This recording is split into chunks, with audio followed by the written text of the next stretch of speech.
यहाँ मगर में कह रहे हैं कि एक भी घूंट पानी नहीं था। जिसे ये पूरा बांसवारी टाइप का, खंजाश टाइप का था। ठीक है, फिर बाद में धीरे धीरे अधिकारी आते गए, सरकार का कुछ ऐसे ही प्रोग्राम लगता गया, बनता गया, बिगड़ता गया, आज इस रूप में आ गया। इसलिए यहाँ का वातावरण पहले के लोग जानते थे। हम लोग तो उतना ही जानेंगे जब से हमारा जन्म हुआ, संस्कार हुआ, जब से जानकारी हुई, तभी तो जानेंगे, उसके पहले जान नहीं पाएंगे।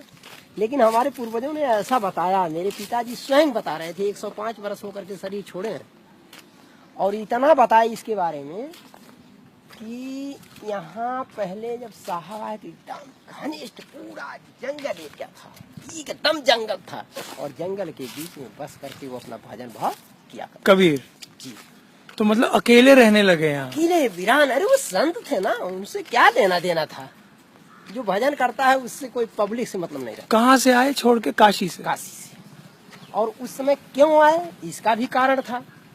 बनारस मंडल के जो थे वीर बघेल सिंह राजा थे, नदी उस पार वीर बघेल सिंह थे, और नदी इस पार बिजली खां थे। तो बिजली खां कहे कि हमारे राज में आकर कर इस तरीके से दुष्टता बता रहा है कि मुसलमान की पीर औलिया मुर्गी मुर्गा खाई, खाला केरी बेटी भी है, घर में करा सगाई। मतलब ना तो हिंदू का हो रहा है ना मुसलमान का हो रहा है। कौन सा ना, भगो यहाँ से, भगो यहाँ से। तो काशी के लोगों ने भगाया? नहीं, यहाँ के लोग, बिजली खां। अच्छा, कि भाई यहाँ से भगा इसको, हमको बड़ा बदनाम कर रहा है, तो दुष्ट टाइप का साधु है। तो तमाम त्रास दिया, हाथी चढ़वाया, बिजली के 60 सिर उनको त्रास दिया। लेकिन वो कहे सुनो, तुम्हारा बिजली का त्रास कुछ नहीं करेगा, हाथी तुम्हारी कुछ नहीं करेगी, मैं जैसे हूँ तैसे रहूंगा। फिर बाद में बिजली खां को मतलब तमाम त्रास देने के बाद बिजली खां भी शिष्य बन गया, मुसलमान होते हुए शिष्य बन गया कबीर का। कबीर का कि अरे बाप रे बाप, ये तो क्या क्या नहीं कर दे रहा है, और ये तो देखने लायक है, अरे बाप रे बाप, इसकी तो हैसियत है कुछ नहीं समझ में आ रही है। फिर बघेल सिंह घर से आए, क्योंकि उनका भी राज था, नदी के सरहद तक उनका भी था, और नदी के बाद बिजली खां का था। अब दोनों राजा इतना संबंध जुटा लिया, अरे भाई वो दोनों शिष्य नहीं है, भगवान तो है, ये तो साक्षात ईश्वर है, इसके ऊपर विजय पाना बड़ा मुश्किल है। इसलिए हम दोनों शिष्य बन जाते हैं। हाँ। दोनों शिष्य बन गए। लेकिन जब शरीर की अंतिम अवस्था आई तो आपने ये नहीं बताया कि काशी छोड़ने का क्या समझ? काशी छोड़ने का एक ही मतलब था। क्या काशी, क्या उसर मगहर, राम ही कौन नहीं हो रहा। जो काशी में मरता उसका मोक्ष होता है, और मगहर में जो मरता है, ऐसा किंवदंती था कि लोग यहाँ जो मरते हैं वो गदहा होते हैं। उसी को साक्ष्य करने के लिए, सत्यता दिखाने के लिए उन्होंने मगहर का शरण लिया। तो मतलब सबके एंटी चले गए, दिखाने के लिए कि देखो मैं कैसे करता हूँ, न काशी न मगहर सब जगह एक बराबर है, भजन है, सत्यता है, प्रभु में विश्वास है, तो सबकी वही गति होगी। तो उनके लिए कहाँ मरना में मोक्ष मिलता है? वो ये दिखाए कि कहीं भी मरो, अपने दिल के भीतर सफाई रखो, सब जगह मोक्ष मिल जाएगी। मोक्ष पर उन्होंने विजय किया, यमराज पर उन्होंने विजय किया, इंद्र पर उन्होंने विजय किया, सबको बुलाया। इतना उनके अंदर जब तपस्या बढ़ गई, तो जब शरीर छोड़े तो वही बिजली खां और वीर बघेल सिंह दोनों लड़ गए। क्यों लड़े? फूल के चक्के? नहीं, क्यों लड़े? इसका कारण एक था कि भाई हम हिंदू हैं तो हम उनको जलाएंगे, मुसलमान का हम दफनाएंगे। अब दोनों लड़ गए, दोनों सेनाएं यही लड़ी थी, और जब दोनों सेनाएं लड़ गई। इस जगह का नाम क्या है पूरा? मगहर। और कबीर मठ है, बस एक कबीर मठ मगहर।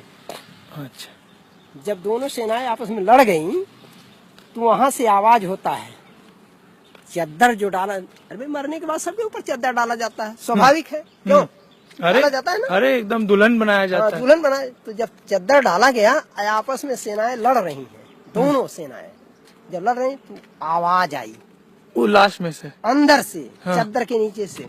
अब किसको मिली वो आवाज? सबको नहीं मिली, केवल वीर बघेल सिंह और बिजली खां को आवाज मिली, दोनों को एक साथ मिली। खोलो पर्दा, है नहीं मुर्दा, मिथ्या झगड़ा कर डाली। अरे नालायक, तुम लोग पर्दा तो पहले हटाओ, मरने के बाद भी। हाँ, पर्दा हटाओ, खोलो पर्दा, माने चद्दर हटाओ, खोलो पर्दा, है नहीं मुर्दा, मैंने मुर्दा नहीं है, मिथ्या झगड़ा, मैंने झूठ है, तुम लोग झगड़ा कर रहे हो शरीर के लिए। फिर से शरीर के लिए क्या झगड़ा कर? इतना समझ ही नहीं आया अभी तक। जब दोनों को सुनाई दिया आवाज में तो दोनों थक हो गए। मतलब मरते वक्त भी मरने एक के बाद नई मरने के बाद भी कुछ सिखा गए। आवाज आई उनके कानों में, केवल 2 ही आदमी को, न कि तीसरे को। तब उन्होंने कहा अरे भाई लड़ाई बंद करो, ये तो आवाज आ रही कुछ। तब वही चद्दर हटाए और देख रहे हैं केवल 2 फूल। मतलब अब कबीर उनकी आत्मा बन गए। आत्मा बन गई। अब वही दोनों फूल आपस में लेकर के और एकदम संतुष्ट हो करके एक ने मजार बना लिया, एक मंदिर बना लिया, जो कि यहाँ है, जो कि वर्तमान में आज मौजूद है। यह है कबीर गुफा। यहाँ आकर के साहब अंदर जमीन के अंदर नीचे जाएंगे आप, वहीं बैठ के तपस्या किया करते थे। अच्छा। वो स्थान ही रहे। ये सन 98 की बाढ़ में बहुत जीर्ण शीर्ण हो गया था, टोटल गिर गया था। लेकिन पुरातत्व विभाग ने इसको ऐसे ही अभी मतलब छोड़ छाड़ करके किसी तरीके से बैरिकेडिंग करके अभी चला रहा है। अच्छा, तो अभी ये तो कहने का मतलब ये है, चीज वही है, थोड़ा सा जी गिर पड़ गया था, उसको थोड़ा सा बना। तो हम वो चले जाएं? हाँ, बिल्कुल चलेंगे, चलिए हम भी चलेंगे। आइए, आगे आइए।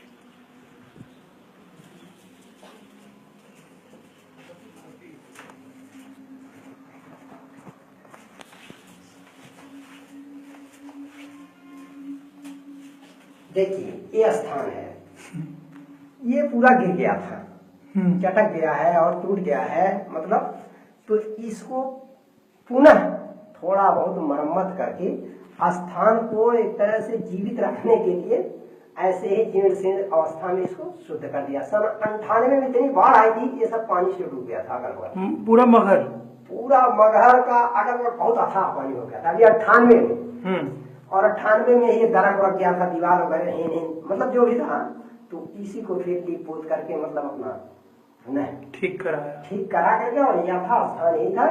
ये गुफा में आकर बैठते थे, काफी भजन भाव यही किया करते थे।